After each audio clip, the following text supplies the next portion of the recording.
Hi everyone. So today we'll be modeling this copy of the Apple Magic Mouse. Although my version, the one I want you to do, has sort of a larger bottom piece just to make the modeling easier. And just to give you a roadmap of where we're going, this item here I'm going to explode has three surfaces. So 1, 2, and then that third one at the bottom. And those surfaces have been stitched together after they've been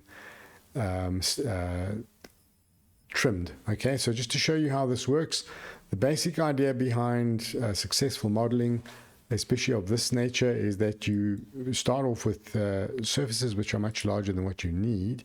So like that, and then let's do that again. So you're going to start off with two surfaces like that and then trim one against the other. So that's the basic premise behind this video. And so I've modeled up what we need just to show you what's going to be necessary. Let me just show you what else we'll need. So we're going to need two images. We're going to need a front view and a top view. We're going to need some curves. So we're going to need a sort of a base curve. We're going to need this curve here, which is the top edge of the top surface. That one there is an additional curve which we're going to extrude and expand upon, just to give us a joining surface between that one and then this surface, which will be formed by that curve at the bottom. These two here are just guide curves to help us in what we're doing. And then that top curve there represents the sort of the edge of the top surface. So that's the basics. And if you have a look at my the structure of the layers, I've got 4 layers. I've got one for images, one for curves, one for surfaces, and one for the final model. So we'll be hopping around between those 4 layers. At the moment, let's just switch that one off or delete it. So don't worry about these. I've just obviously put those in to guide myself. Number 4, but it's the number 3. I want you to actually create something similar. The way to do that, you right click, you say new sublayer, then you give it a name, 3-5, let's say, whatever. So okay, so that's how you name it, and then you can delete it by just saying delete layer. Delete layer. There we go, it's gone.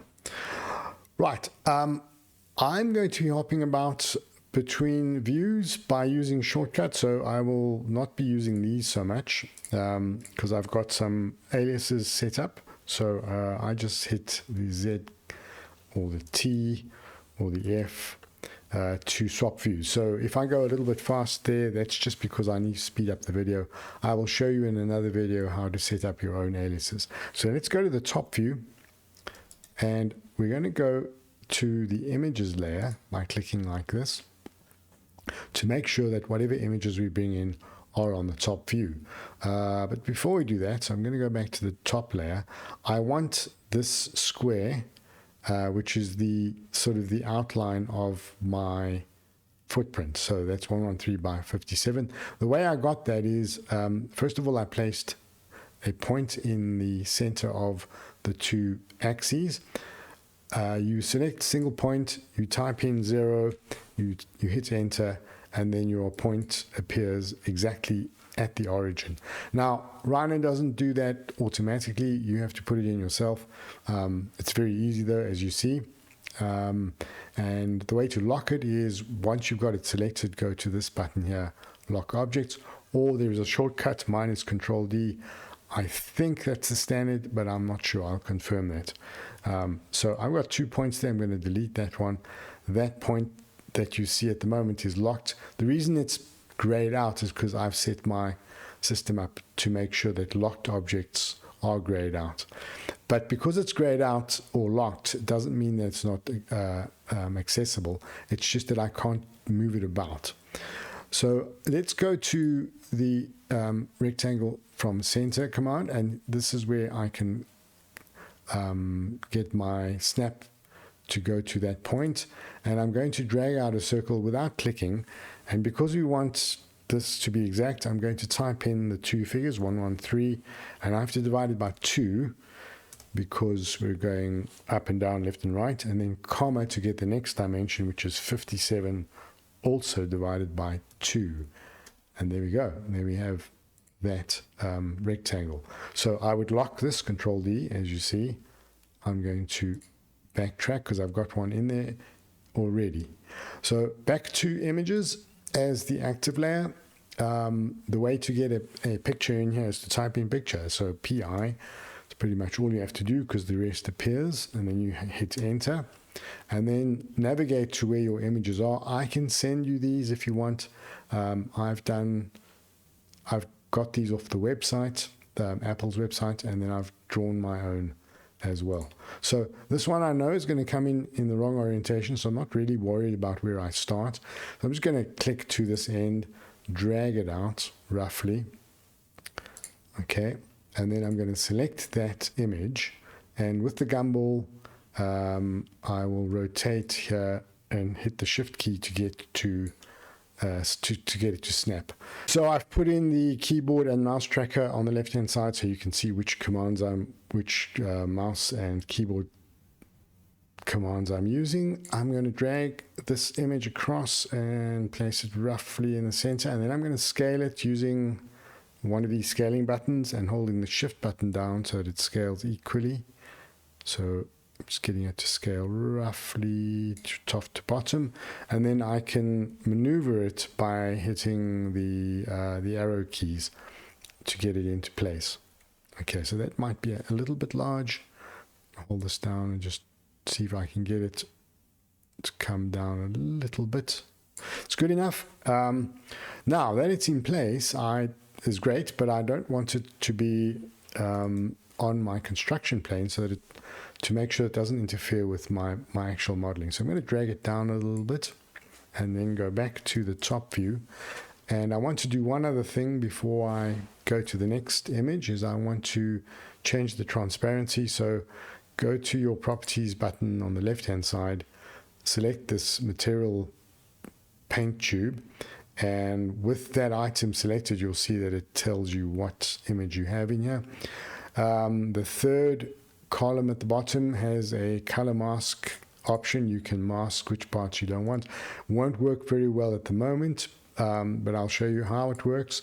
So if you click on this eyedropper tool and drag that image across, you can see that it'll select the color that you want, and you say okay, and then you can alter just next to the color bar, you can alter the percentage, so you can make it more or less severe. It doesn't work in this case, so I'm going to deselect it, but I am going to bump up the transparency to about 40%. There we go. All right, so let's go to the front view. So I'm in the front view. I'm going to pull in another picture, PI, hit the enter button, and then I've got this sketch which I've created, which is a sort of an alteration of that mouse. I'm going to drag it across something like this and then just pull it down roughly to my line. That there represents that square, and then I'm going to scale it. So when I scale it, and obviously it's going to scale below that line, but I want to get this point where those three lines converge. I want to get it roughly in line with the front of this line. So using my mouse button, I'm just tapping it to get into that position. And now I want to scale it by in two dimensions. So I'm going to go to this command, scale 2D. I'm going to put my cursor roughly where those three lines, or these two here, converge.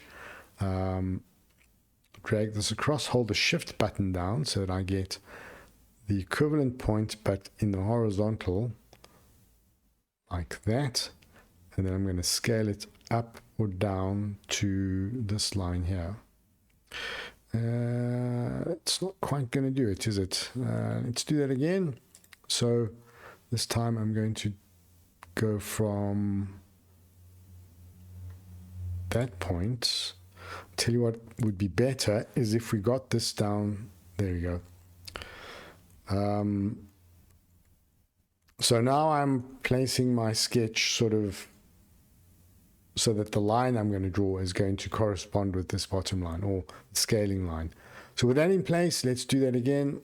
Let's go from scale 2D. Now I can just snap to that line, get it to this point, and then scale it back to the end of that line. There we go. Perfect. So if I go into my Z direction, I can see that it's scaled to that square. And I want to pull this out of the way as well. So let's just do that. Okay, and then let's go back to the front view and just drag it up so that the bottom of my sketch corresponds with the bottom of that line. You can't see that line very clearly. Let's see if I can make that a bit more obvious by quickly drawing a line from that point to that point, and then maybe dragging it out to the front. Go back to the front view. Right, there we go. You can see that that black line represents that square, and it kind of lines up with the sides of this item. So I'll delete that because I don't need it for now. And now let's lock the images layer, because that we don't need the images to be available for manipulation anymore. But before I do that, I'm going to go to the curves. So make curves active, and then I'm going to just lock this item here. Okay, so what curves do we need? Number one, we need this top view. Number two, we need three curves here. We need this central curve, which represents the transition between the bottom surface and the top surface. We need the very top line, which is the sort of the edge of the top surface. And then we need another surface, another line, not this bottom one, but a replica of this middle one. And I'll show you why in a moment. Right, so let's go to the top view, T, and last time I showed you that you could use the deformable circle command. We're going to do it slightly differently this time. We're going to use the ellipse deformable, which is this one here, the end one. And because I've got the center point, I can snap to it, and you can either snap to the top or to the sides. Either one will work. And then before I do that, just make sure, let's do that again. So you'll see here it says point count 12. Yours might say 8 or something else. So to change it, just click on that and type in 12 and then do the rest. All right, so now when I click on this curve, this ellipse, I should have 12 control points, and we're going to manipulate these as I've shown you to do already. So just select the points on either side of the middle, scale them outwards a little bit, scale them to the sides a little bit. Do the same with the center 4. Scale them left to right and top to bottom. And here you don't need to be super precise. You can see how quickly I've got this pretty much where I want it to be. But we're not going for precise modeling here. We really are just going for the process rather than the precision. Okay, so I'm going to leave that as it is, and let's go to the front view and do the same thing. And so let's start with this middle curve. The quickest way to get a very smooth curve is to go to one of the arcs. I'm going to go with the arc start end point on arc and click on that connection. So where this line meets this sort of arc meets that upwards leaning line. Hold the shift button down, get to the equivalent point here, and then just drag this out to be like that. That's good enough. We don't need to account for these variations because we're doing a very simple process at the moment. I will do the same again. So let's go back to this command. And now I want to select the intersection between the upper curve and that rightward leaning line. Scrolling out, holding the shift button down, getting the equivalent on the right hand side, dragging the mouse up to, you can try and track it to go to the center like that. Good enough. Right, so now this one I do want a little bit more curvature on, so I'm going to rebuild the curve. I've got it in as 7 already, 7 and 3, so 7 points by degree 3, say okay, and then we're going to do the same as before. Select the outer 2, not the very outer 2, but the one from outer 2. Drag those up a little bit. That's almost there. And I think I'm going to leave it like that. So we have got 2 curves. Now we need a third one. And the third one, no, we don't need the third one just yet. So let's go back to perspective view. There we go. So there's 1, 2, and 3. And then we're going to need a fourth one. But we're going to get the fourth one as a derived curve. So what I want now is I want an intersection between this curve and that curve. And there is an obvious way to do it, but it's not a very good way. So I'll show you where it is. Under the fillet curves cascade, you'll find this command here. It's curve from 2 views. Okay, this is actually not going to work because that curve and that curve, this central one has not been extended far enough. So let's go back to the front view. Apologies for that. I should have realized that. I'm just going to scale this up. There are other ways to do this. I'm going to scale this up a little bit so that the curve extends beyond where it should. Then I'm going to scale inwards a little bit or outwards. There we go. And then I'm just going to tap something like that. Okay, so now I've made sure that my curve extends beyond the boundaries of what I need. Go back to this view and let's do that again.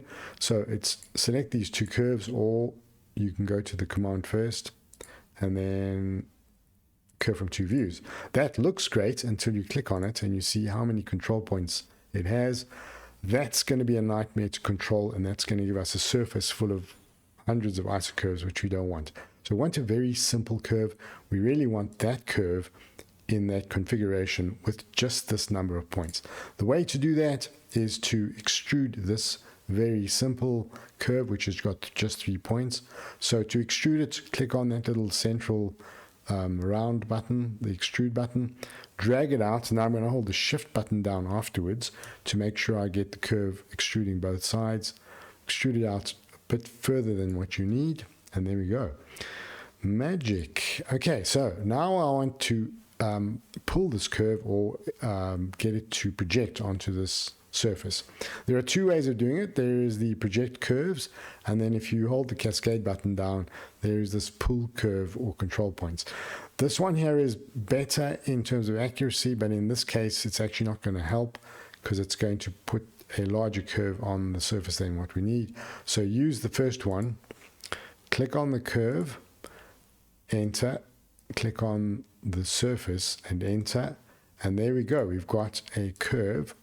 Oh wait, all right, so the reason it's given me lots of points, let's do that again. I'm going to repeat that command. You'll see there's this command here which says loose. No, we want it to say yes. Here's a little trick. On every one of these sub commands or these options, there is a little, the first letter is underlined. That means that that letter is a shortcut to whatever, to changing, to toggling these things. So I can toggle by clicking on here, or I can just type in L and hit enter and it'll toggle it for me. So loose, yes, we want loose. So click on the curve, enter, click on the surface, enter, and now I should have, there we go, a beautiful curve with just 12 control points. Perfect. This surface has now done its duty. I don't need it anymore, so I'm going to delete it. And I'm going to show you what we're going to do. Well, let's just build the surface while we're at it. So the surface we're going to build here is a very basic surface as far as surface modeling goes, but for our purposes, it's more than adequate. This is as far as we need to go. We're going to use this command, the patch command. In your cascade of surface creation tools, it's the one in the end, patch.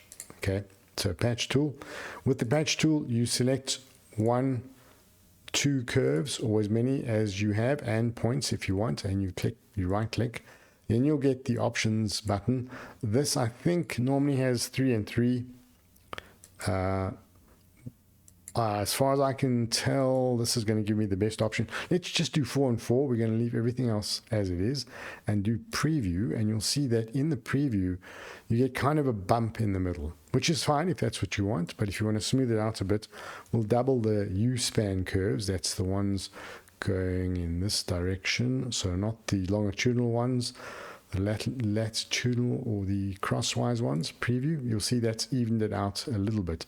Now there's not a lot you can do here. I think you can play with spacing, and stiffness will actually give you, like if I type in 10, it'll actually give you a much more pronounced. No, it hasn't. All right, so you can play with that. Yeah, that's actually giving you a better curve. Okay, so that's what you can play with. Once you're happy with it, say okay. And the thing about the surface is, because it's a patch, let's just show you what a patch does. So if I click on this item and I say, show me the control points, you'll see that the control points extend way beyond the boundaries of that actual shape. And that's because what the patch has done is it's taken the curve and it's trimmed away the surface past the line that you chose. Okay, so this is a trimmed surface, and we're going to want to use an untrimmed surface. But for now, this is good enough. We just want it as reference. So I'm going to take that surface, I'm going to put it onto my surfaces layer by right-clicking on that and saying change object layer. So if I hide the surfaces, you'll see it disappears. Okay, now the second curve that I want, let's go to the front view. I want to get a copy of this curve, so I'm going to drag on the upwards button. Copy must go upwards, and then tap the Alt key and you should see a plus sign appear. There we go. So just drag it a little bit, roughly what I'm doing here. And if we go to our perspective view, you'll see we've got an exact copy of that curve.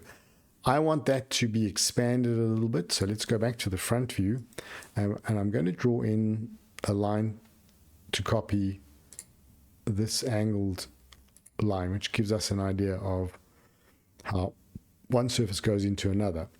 That's the one I want, right? So I'm going to select that curve, and then I'm going to scale it by holding the shift button down so that it scales uniformly, and just scale it outwards to that point. Let's just see if that's done it. That seems to have done it. Perspective view, that seems to have done it. All right, so now I'm going to go to the top view just to see if that's what I'm looking for.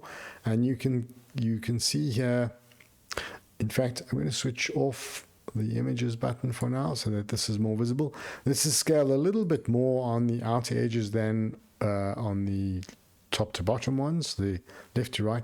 I want to scale it a little bit wider as well, so I'm just going to click on that one, roughly like that.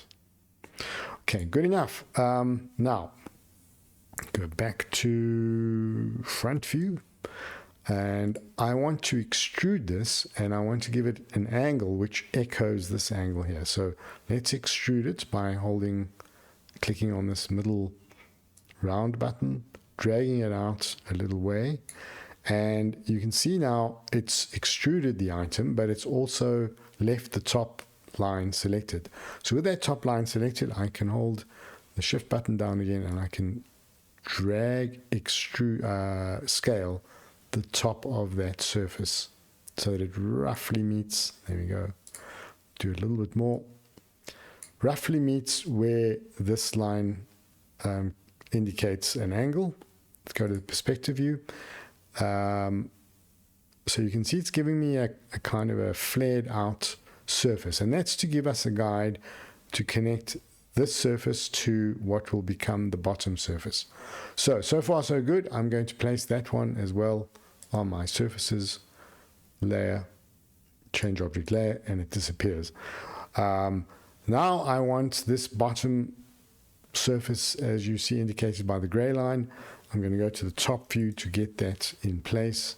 This second line I don't need to worry about. It's this first one, and in fact it's the lower one. So you're going to make sure you select the right one. by just checking in the perspective view. And I want to scale and create a copy at the same time, and I want to scale uniformly. So I'm going to hold the shift button down, select one of these scaling handles, and as I scale it down, I'm going to just tap the alt button until it gives me a plus. And so then I can keep holding the shift button down and then just scale this down to roughly a third. So in other words, it'll be roughly a third of the width and of the height. That's good enough. And I want to make that into a planar surface. So let's go back to perspective view. And so we're going to use this command here, which is the surface from planar curves. In your surface creation cascade, it's the second command. If you have got a planar curve selected, planar just means it's flat, it'll give you the surface that you want. So I've got that one. I want that on the surfaces layer again, so I'm going to change object layer. Or I could actually have started from the surfaces layer and it would have placed that on there already. But right now, what's convenient about this is if I change layers, I've got all my surfaces on one layer and I can hide the curves like that.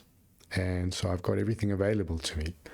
So what I want to do at the moment is I want just these two surfaces to be available. I don't want to see this third one. So what I've put into your grouping is this isolate objects command, which is in, I think it's under select. No, it's not under select.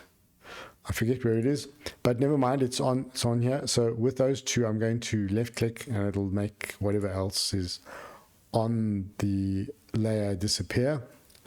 And then we're going to use this command here, which is that one there, blend surface, which you might not have in your, in fact, I know you don't have it because I forgot to put it in there.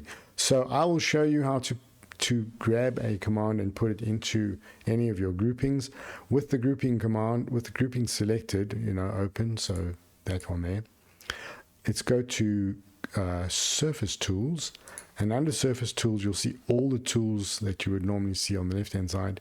So this fifth one here, blend surface, is the one we want. If you hold the control button down with the mouse hovering over that item, you'll see it says copy link. If you now drag this object into your toolbar group and you let go of the control button and then let go of your actual cursor, it'll drop it in. I don't want two of them, so the way I move this is I hold the shift button down and I'm going to move it and delete it.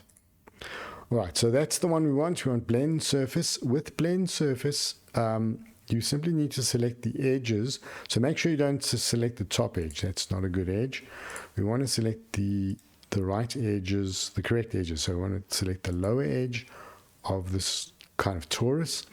And then this is the only edge you can select of the lower surface. And you should get this line which indicates directionality. There shouldn't be a problem.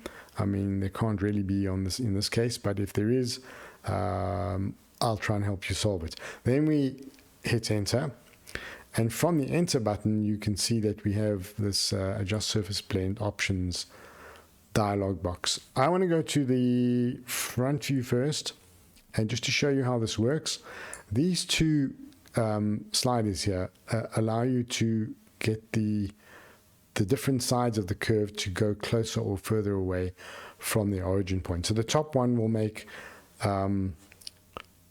the top curve go closer to the top, as you can see, and the bottom one closer to the bottom.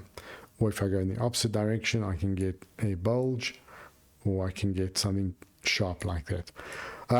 Obviously, we want to manipulate it to make it as satisfying as possible. So that looks good in this view.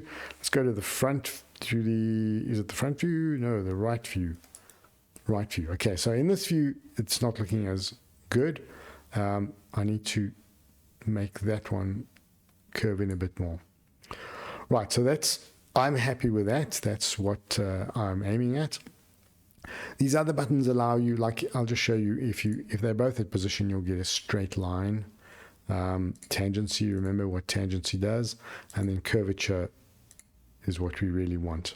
So maybe we need to get that in to go a little bit closer, something like that.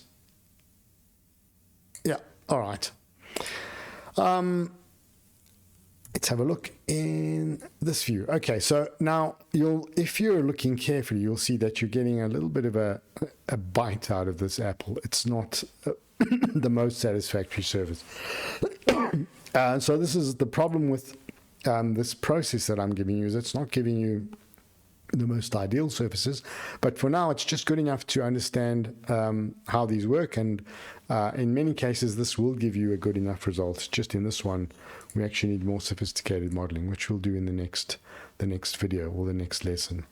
So this surface I don't really need for now, but I'm going to leave it available. So I'm just going to hide it, and then I'm going to go back to the isolate object. If I right click, I will unisolate the ones that are isolated. So there's my top surface, and at the moment that surface interferes with this one by just this tiny sliver, and we want them to extend. We want both surfaces to extend past the other completely. So what I need to do to this top surface is just to untrim it. So right click on the trim button, select the edge, and there we go. We have an untrimmed surface. With those two surfaces available to me now as surfaces which extend beyond the other one, so you can see that they both interfere with one another sufficiently, I can trim. I'm going to select both surfaces first so that it's easier to select. So if I say trim, I can now trim by clicking on the part that I don't want on the top surface and that on the side surface, and there we go. We've got a trimmed surface, and I need to join these, but before I join them I also want to include this bottom one. So I'm going to select all three by holding the shift button down, clicking on the join button, and it should give me the message at the top: 3 surfaces or poly surfaces joined into one closed poly surface. I can check that it is watertight by going across to the standard toolbar and going to this diagnostics one. I've actually put it into your analysis toolbar set. It's this show edges button. You'll see that there are no pink lines, so let's explode this just to show you what will happen if it wasn't watertight. You'd see pink lines where there were gaps. So at the moment there are gaps because it's not joined. The moment I join it, it becomes watertight. And that's all you need to know for now. So happy modeling, and we'll see you next time. Thanks for watching.